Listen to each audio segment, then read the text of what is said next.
I'm going to go ahead and turn I'm going to go ahead and mute myself.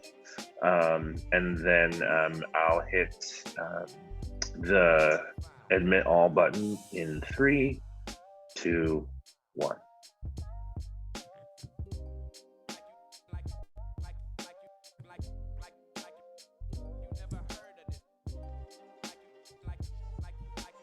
All righty. Well, everybody, thank you for coming in today and for watching this.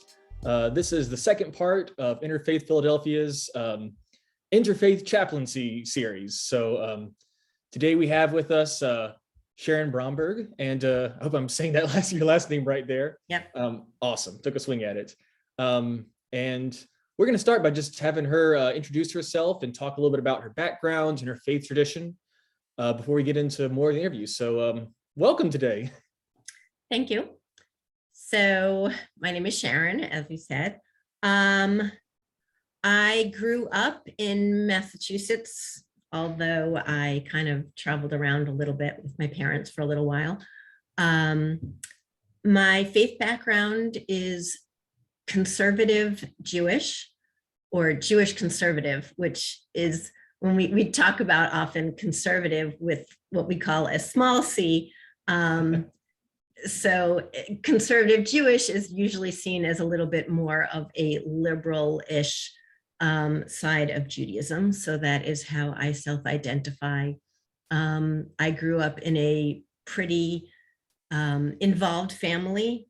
We went to synagogue very frequently, kept kosher, all of that sort of stuff. I went to what's called a day school, which means that I had Jewish education along with secular education pretty much my whole life. I did that elementary school, I did it through high school, and then I chose to continue my education through college. I was in what's called a double degree program, which is where I was getting 2 BAs, one at Barnard College through Columbia University, and the other one at List College of the Jewish Theological Seminary. And I continued on for an MA in Jewish education at the Jewish Theological Seminary. I was in Jewish education for approximately 25 years. Loved it at the beginning, not so much at the end. When people asked me why I left, most of it had to do with the parents rather than the kids or the job. Right. It was tough, and I was looking for a relief. And I looked around for a little while before trying to figure out what I wanted to be when I grew up, and realized that I wanted to do something still in the helping profession. Liked being involved with my Judaism, and searched around. There were a couple of years when I had like 4 different part-time jobs trying to figure out what it is that I wanted to do. And then started a chaplaincy internship that I really enjoyed, and decided that I did want to continue on in that way. Had a residency, finished that off in lovely summer of 2020. Oh my goodness. Yep. Wow. So that was a learning experience for everybody. And since then, I am now in hospice work and also a pool chaplain at a hospital. So. Wow, that's quite the background. Wow. Yes.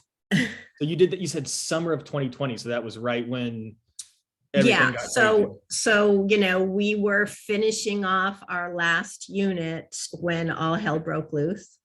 Wow. And we were just, trying to figure out things on the fly. And so that was kind of interesting to be sort of part of the leadership while being part of the students, because we pretty much knew as much as everybody else did when we started off. Nobody knew anything. I remember there was a point when they were saying, don't wear masks. They were saying, don't do but this. It was also like, how do we do this virtually? And, what do we do with families? And how do we deal with dying patients when families aren't allowed to be there and all that sort of stuff. So really trying to figure it out on the fly. Wow. Yeah.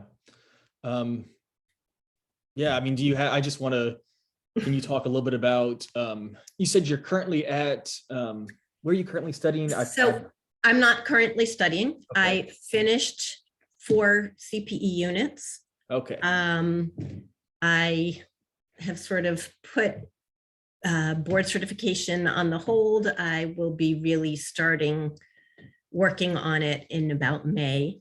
And I'm currently a full-time chaplain and bereavement coordinator at a hospice in Cherry Hill, New Jersey. And I am part of the chaplain pool at Nazareth Hospital in Philadelphia. So the chaplain pool, can you explain that? Is that? Sure, absolutely. Yeah. So for most hospitals, they have their full-time chaplains. Okay. So depending on the size of the hospital, right, it could mean anything from 1 to a dozen chaplains who are just there every day, who are there for the staff. You know, it can be really tough being staff members, but also being there for the patients, depending on how many chaplains there are. Usually chaplains get assigned to a floor or something like that. And then, you know, and every hospital is different. Sometimes you go in and you do what's called a cold call. So you just knock on the door and introduce yourself and come on in. Sometimes somebody will call you in and say, you know, this patient has been crying the last 3 hours. Can you come talk to them?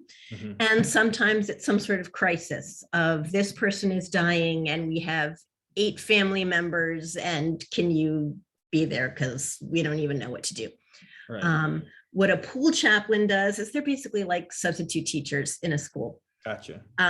So either, and again, it depends on the hospital. So sometimes they'll just fill in the holes when somebody's on vacation, they need an extra body to be there. Right. And sometimes they have people who are on call at night and they rotate through people. So it's basically a group of people that they have vetted, that have been hired, who have been through the system, who know how everything from the charting to the location and how to get into buildings. Yep. Hospitals are big. Yeah. And then are on call. So I actually started being part of the pool when I was at the hospice part-time, and hospital work is very different than hospice work. And I really like it. And it's not too crazy. And I've really cut down how many times I'm in part of the on-call. But I like the fact that it's such a different experience. I don't want to lose that, which is why I stayed as part of the pool. Could you talk about some of those differences between the hospice and the hospital chaplaincy? Sure. They're very different. But also everything is different. So like within hospice, the hospice that I work in, we work with people who are either at home or in a facility. So we do not go to hospitals. Some hospices do, ours does not. And our patients, so in other words, in order to be on hospice, you have to have a diagnosis that you are expected to die within 6 months, which doesn't mean that you will. Right. It means that your diagnosis says that you will. So we sometimes have patients that slowly decline and have been on our service for 3 years. Right. We have some patients that get kicked off service because Medicare will no longer cover them. So we have to let them off, and, you know, we check in on them every once in a while. And then we have people who might even just be on service for like less than 24 hours. And unfortunately that's too short. And usually the family is not ready. And ideally they're on for a couple months or a couple weeks. And we work with the patients, we work with the families, we make phone calls. So we're able to create a longer relationship sometimes with these families. On the other hand, it depends on the patient. So we have a lot of Alzheimer's patients, and some of them are, slightly forgetful, and we can have great conversations with them. And some people are not even able to have any conversation whatsoever. Right. I had one patient who had great conversations with me. I had no idea what she was saying to me, but she was really interacting with me, and she seemed to enjoy having me there. And for the most part, patients who are on hospice, we're dealing with the idea that they are dying. Right. And so with some patients who are able to process that thought, obviously not all of our Alzheimer's patients, for instance, are able to process that, but really having the conversation of what death and dying means to them and what the loss will mean to their family, et cetera. Whereas in a hospital, it's very different. Sometimes it's just that somebody just had their hip replaced and they're doing just fine, but they're lonely and they would love to chat with you. Sometimes somebody has just been diagnosed with something, which is kind of before we would see them on hospice, and really helping them to process that diagnosis. So it's sort of in a different place in their lives as to where they are. And a lot of it also is, sometimes it's just helping them manage what it means to be in a hospital. Whether it's somebody who doesn't speak English and making sure that they are able to understand what's going on for them, or somebody who has some sort of familial issues that need to be dealt with and maybe calling in a social worker or somebody like that. Right. So it's just a very different sort of life experience for the person who's in the hospital. Mm-hmm.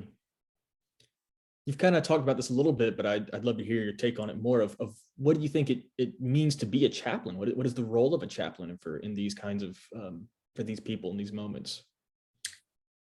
So the best way that I explain it, because often when I will call somebody or introduce myself as a chaplain, there's sort of a hesitancy of, I've had everything from we're good here to I'm not religious, I'm good. Yeah. To wait, I thought I was better off than that. I didn't know I was dying. Wow, gosh. Yeah. I actually recently spoke to a hospice family member. So I just called myself to introduce myself. Hi, I'm Sharon, I'm the chaplain. Right. And he's like, wait, I thought my mom was doing okay. They told me that she was doing okay. I'm like, okay, let's take a step back. She's doing fine. I'm just introducing myself. I'm just part of the team. What I do is I provide spiritual and emotional support to the patient, to the family, whatever that means.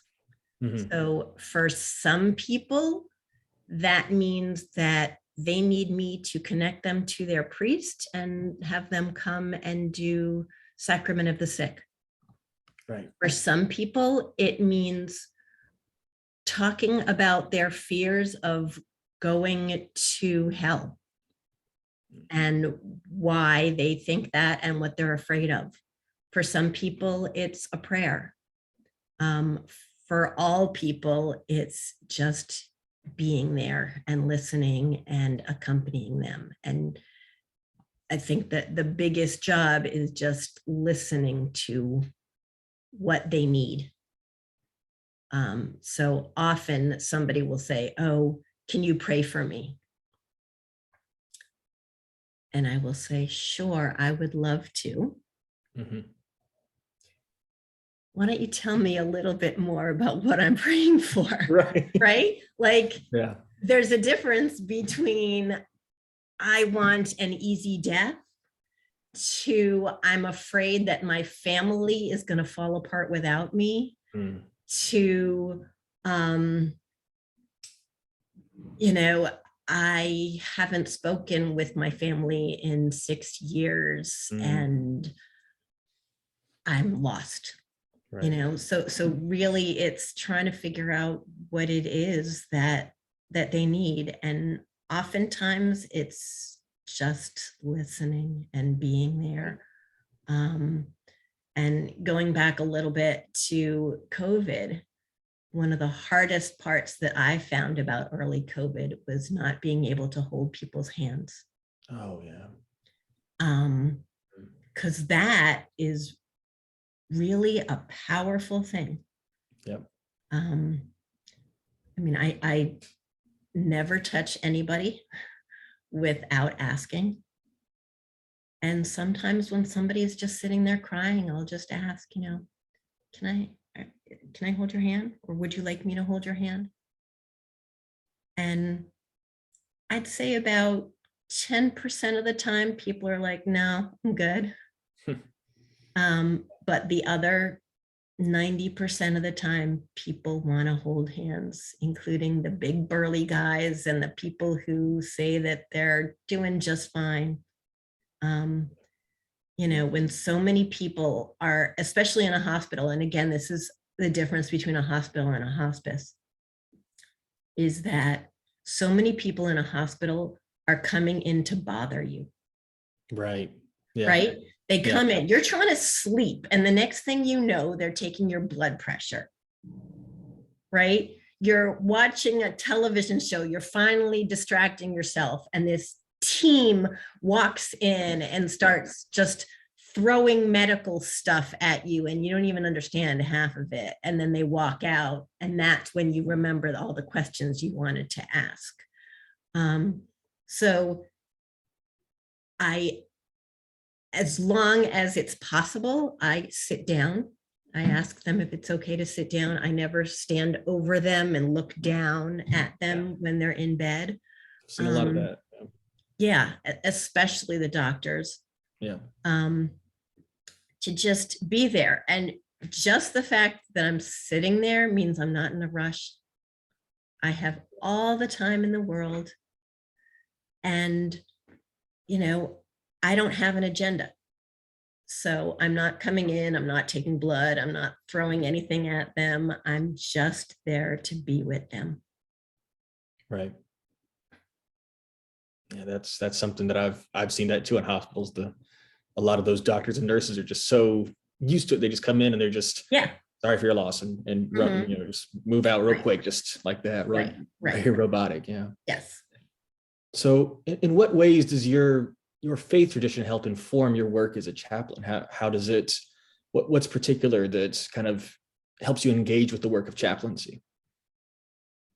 It depends on the moment.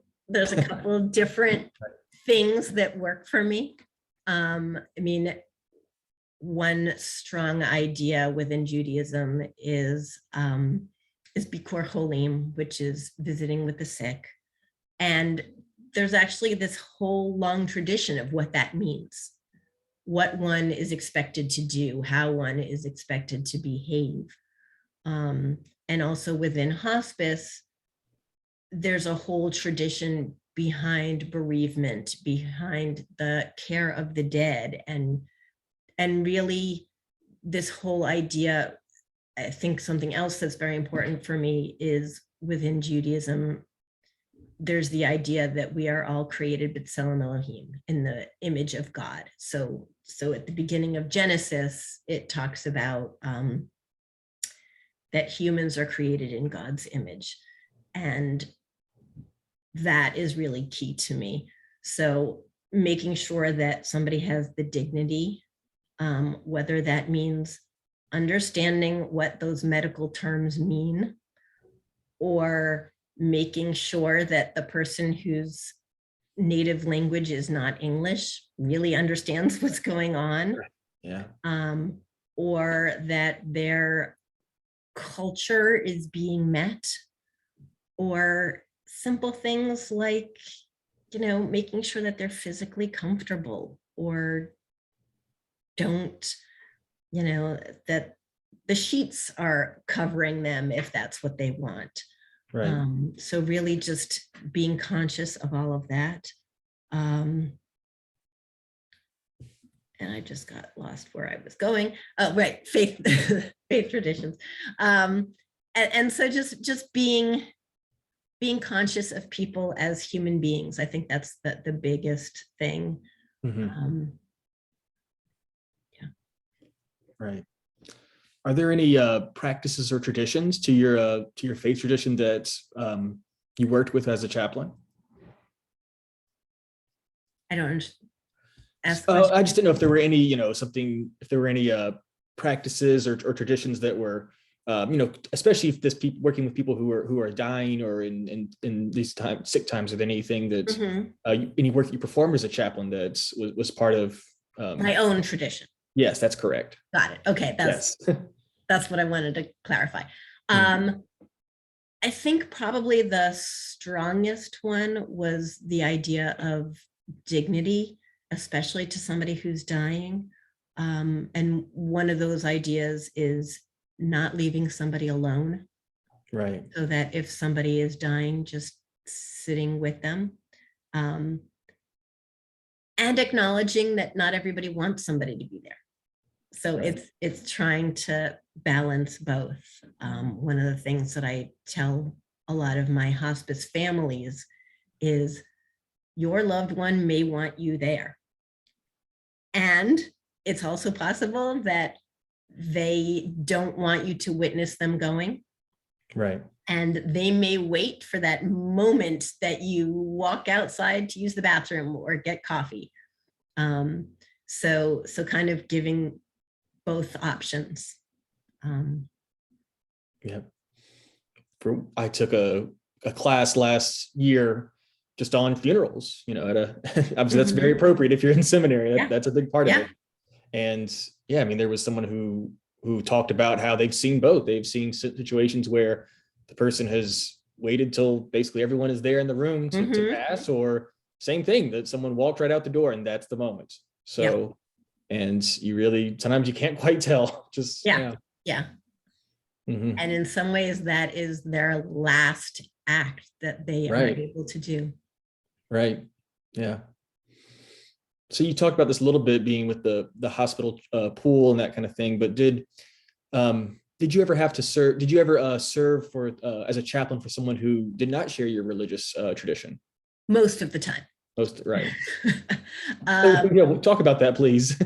Yeah. So I did my my internship and residency in Philadelphia, downtown Philadelphia, which has a small Jewish population. Most of the time it's because somebody is in the hospital for a specialist. Right. They're not necessarily local.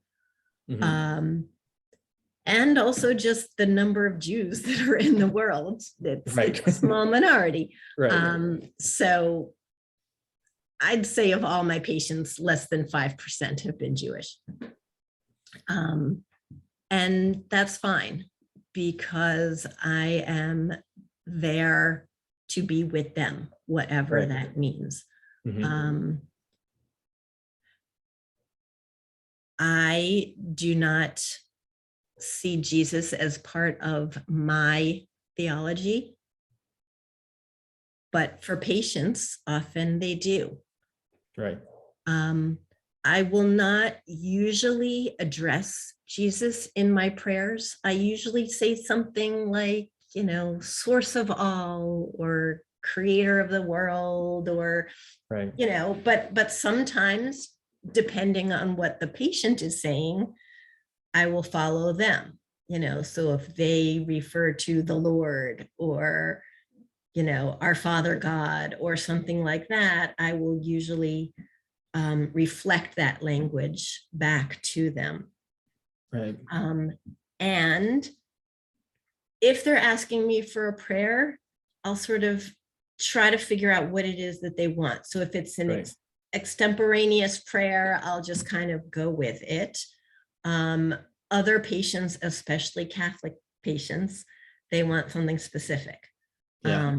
And I actually brought this with me. So I have this bag here. Oh, great. So this is my chaplain bag. Oh, I've heard people talk about these things. So it's got everything in here from chapstick and Yep. pens, Yep. but I also have, and tissues. Yep. I have a Bible that I have marked up Awesome. specific things. So like I've got the 23rd Psalm in there, and that's got a nice 23 on it, but then other things, and I tried to mark them off. You know, the Psalms that are really helpful. And because it's not part of my tradition, I have spoken with people to ask, okay, so what's a really helpful section to be using when somebody is dying, when somebody is lost? There are those larger Bibles that usually have like the guides, you know, if you are looking for salvation, if you are looking for mercy or whatever, and trying to look through that. And I marked off some of those in my own Bible so that I could find them. And then I have my notebook here that I have all kinds of things. And I have had to do a baptism. Oh, wow. For a child who was born stillborn.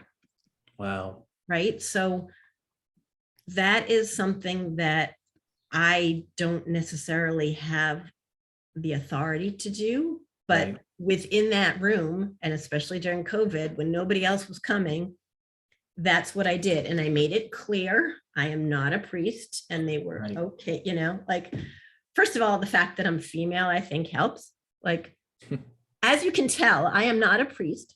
Right.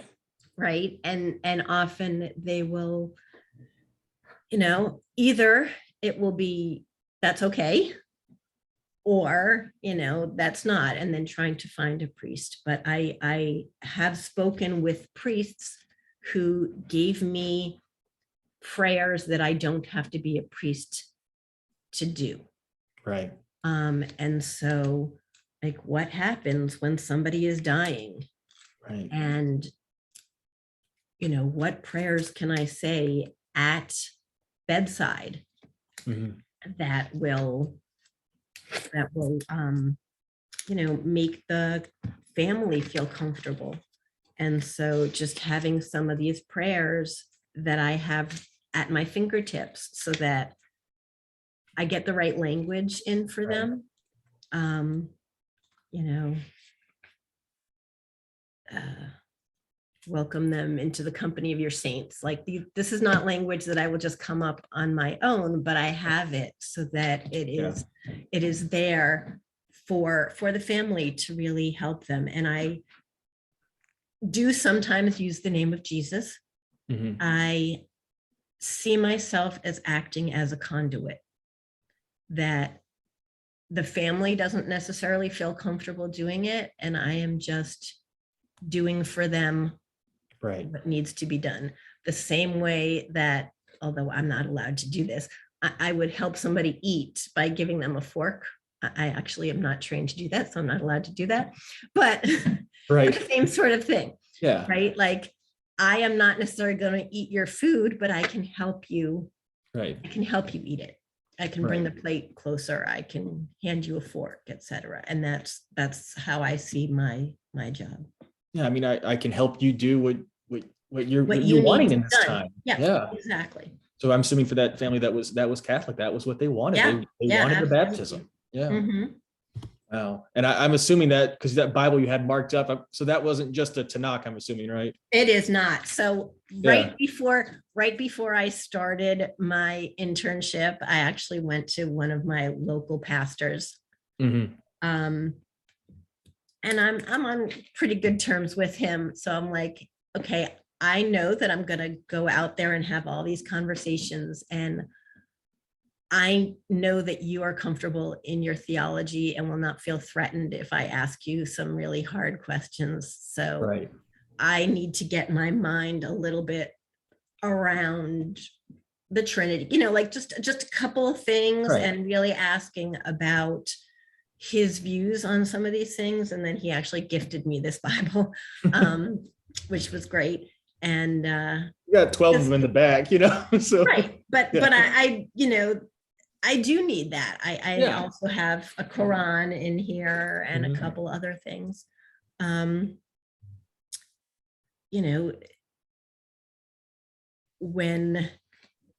And something that my Jewish teacher taught me, which has been so useful, is when somebody who is Christian feels lost and feels anger and feels guilt for feeling anger. And, God made me this way, and God gave me this illness, so I have to be happy with it. But it's clear that they're not, and they're upset and they're angry and they don't know what to do with that anger. And being able to say, well, didn't Jesus get angry at God? Right. God, why have you forsaken me? Yep. And that is really powerful. And it's wonderful that I can use that. And it's amazing how just that one line Right. is really so powerful. Yep. If God could get angry, so can I. So we have a question here in the chat that just came up. This is actually a good time to, Yeah. just kind of came to a pause there. So Yeah. I'll just read it for you real quick. So it's, how did you come into your relationships with leaders from other faith traditions? Did you form these relationships during rabbinical school or in other parts of your life? Okay, so first of all, clarify, I am not a rabbi. Okay, so clarified. So, but I'm married to one. Oh, okay. So I didn't go through rabbinical school, but I kind of did in a way. So have lifelong friends who are rabbis. My husband is part of the community leaders. And so a little bit followed through with that. So like part of the communal, the clergy and the community, we know we have had this pastor over to our house for Shabbat dinners and things like that. So we do have a relationship. But it is something that you can establish on your own.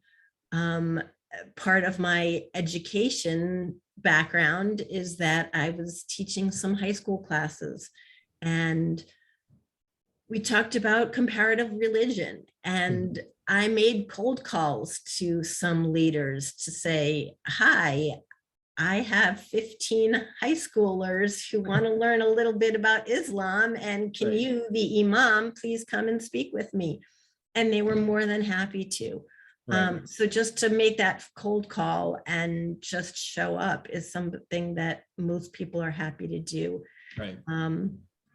Something that I tell my patients often is, people are afraid to ask for help. Yeah.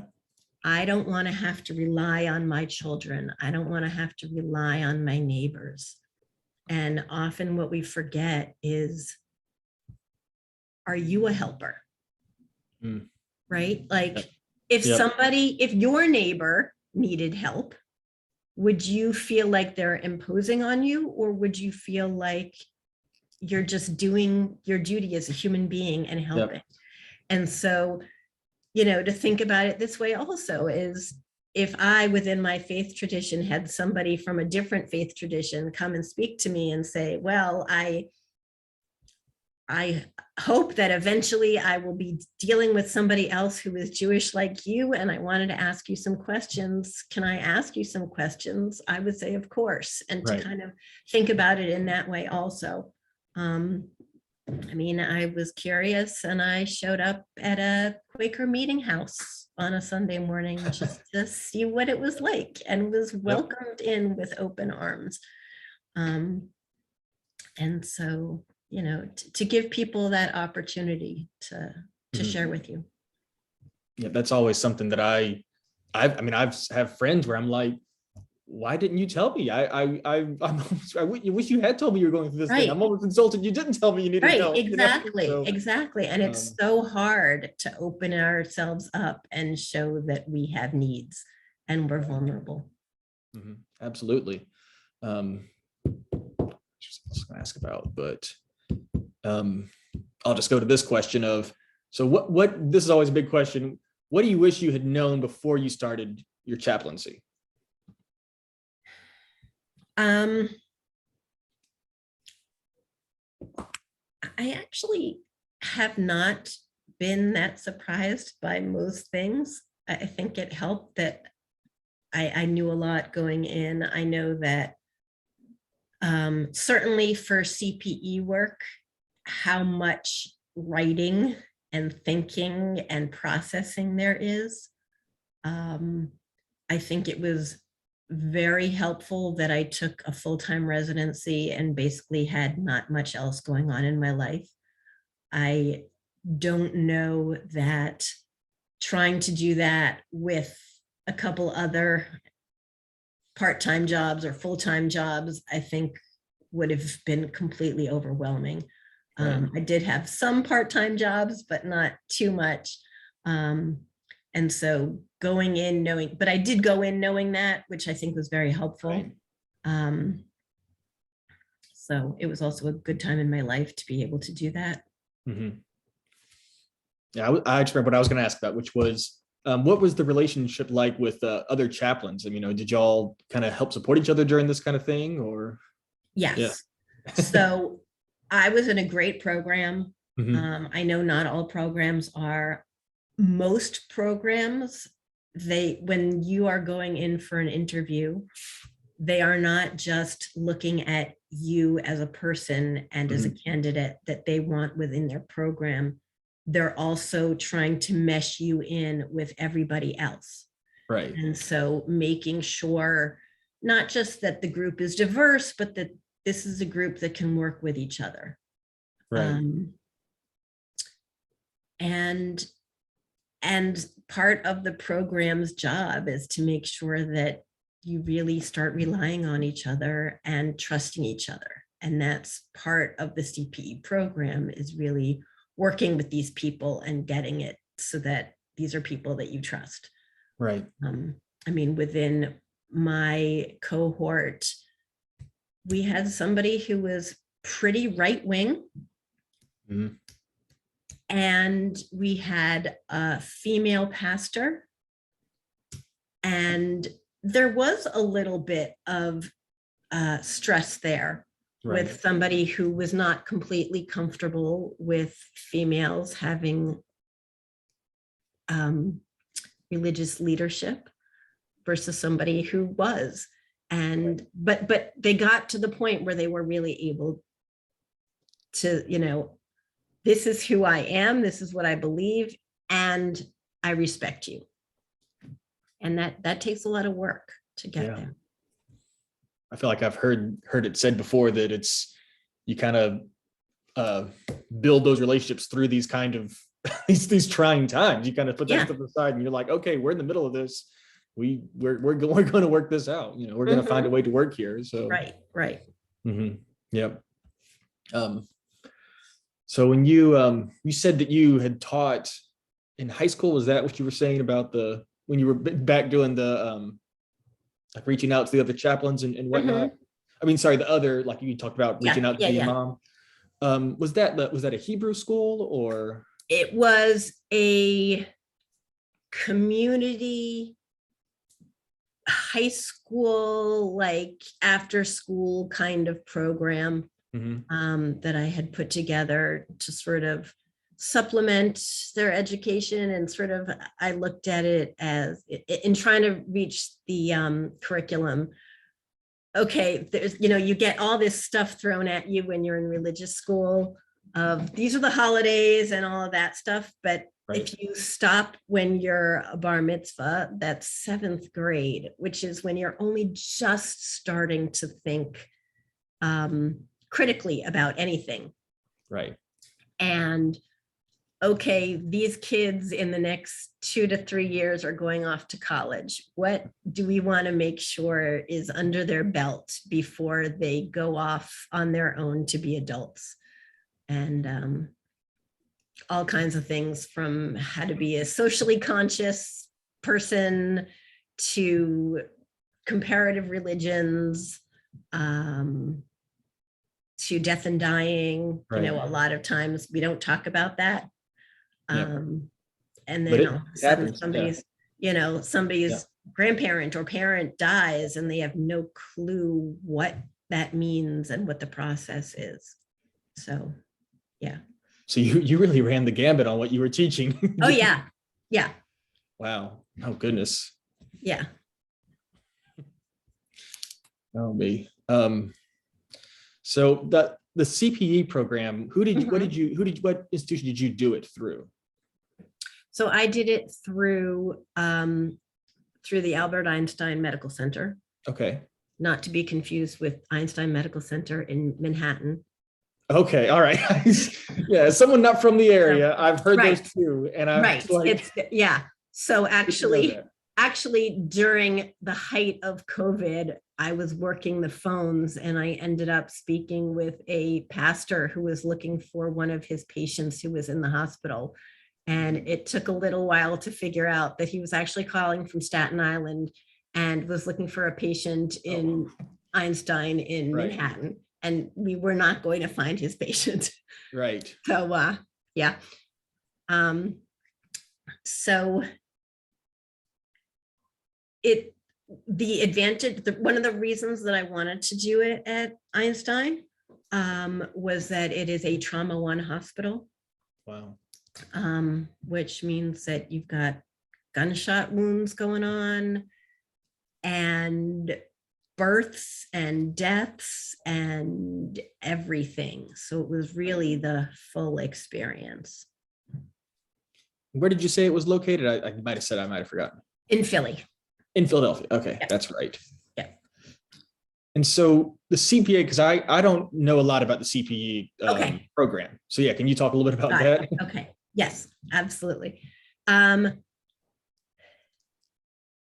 So just like in college, when you get credits, Mm-hmm. you know, and you have to have X number of credits to graduate. Right. Within CPE, so it's clinical pastoral education. That's what CPE stands for. There are, ideally, you get 4 units. So that's like 4 credits. Gotcha. To be a full board certified chaplain, you need to have 4 CPE units. Okay, so now let's go back for a moment. Okay. Backing up.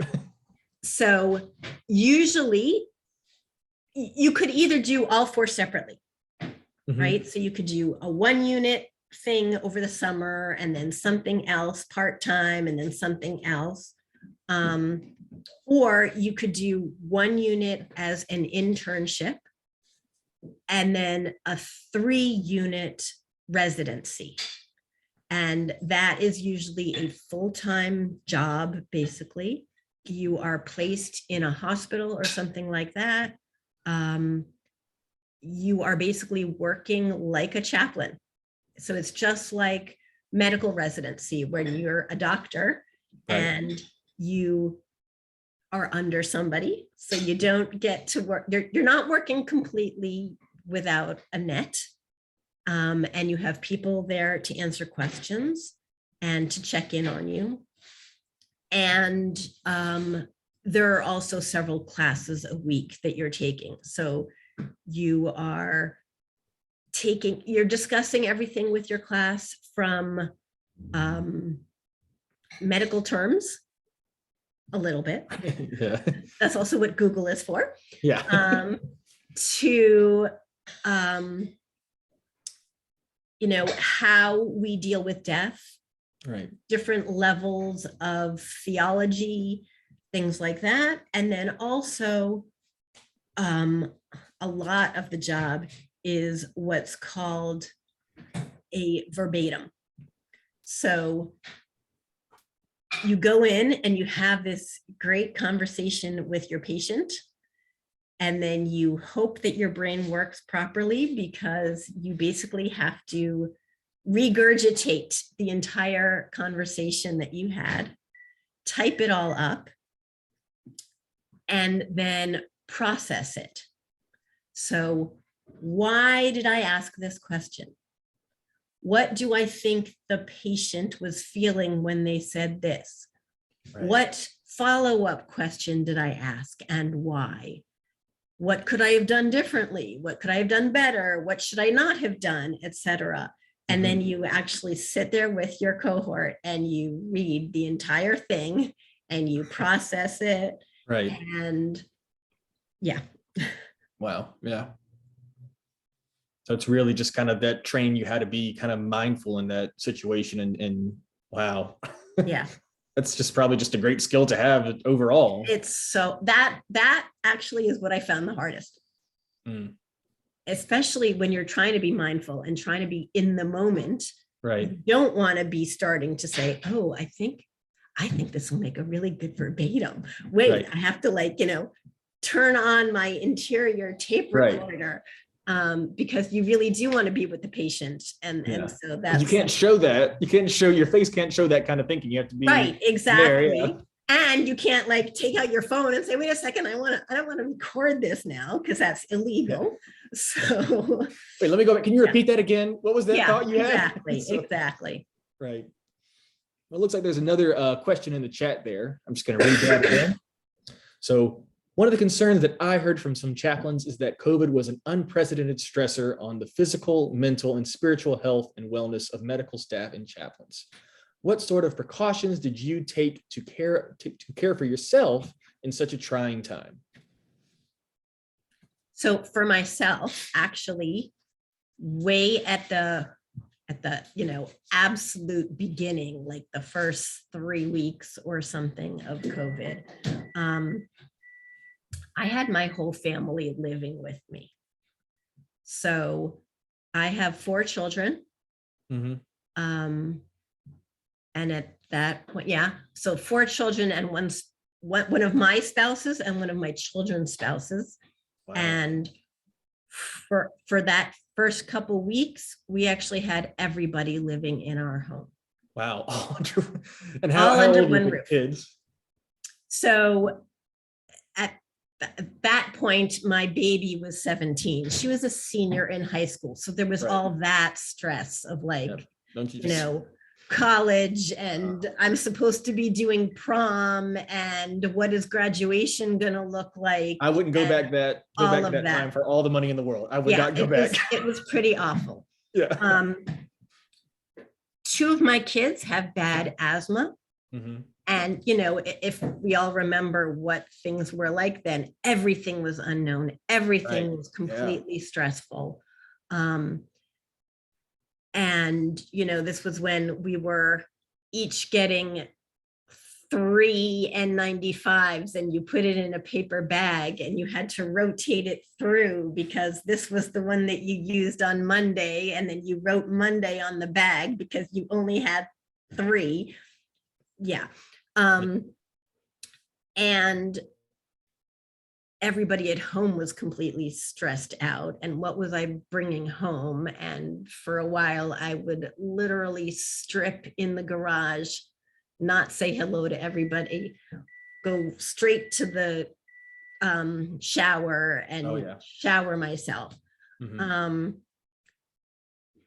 It was really stressful. And we were actually given the option to not be in person. Right. And that took a lot. There were tears involved to try to balance what responsibility do I feel to my fellow staff members and to my job as a chaplain and in a hospital, versus what is my responsibility to my family members. So for a couple weeks, I actually was working at home Right. and making all of the phone calls so that, especially with those family members now, their loved ones were in the hospital, they weren't able to visit with them. So I was the one checking in on them and making those Right. phone calls, setting up times of, okay, we can do a FaceTime with this person at 5 p.m. and setting it up with a chaplain who was inside to use iPads so that they could see each other. So that's partly what I was doing for a couple weeks, and then I decided to go back. Things felt a little more controlled and a little less unknown, so I did go back. Right. And was present. Well, we're starting to get down to the last bit of our hour, but I wanted to see if you had any like reflections or things you wanted to share here at the end, any just thoughts about your time and experience and how this affected you. I find it fascinating. I am an introvert, but I do like people. Right. And I like people's stories. And people have so many interesting stories. Just to sit with somebody, and it's amazing what somebody may choose to tell you. Right. And just being present and open to that is what I find just so amazing. And being open to the moments. That's one of the ways that I see God in my ministry, is the moments that could be coincidence or not. Right. Often what I will do, especially if I'm in the hospital and making cold calls, I will sort of do a quick survey through people's charts to see if there's something that just pops out at me as somebody who might need a visitor, somebody who is newly diagnosed with something, or somebody who doesn't seem to have any family. And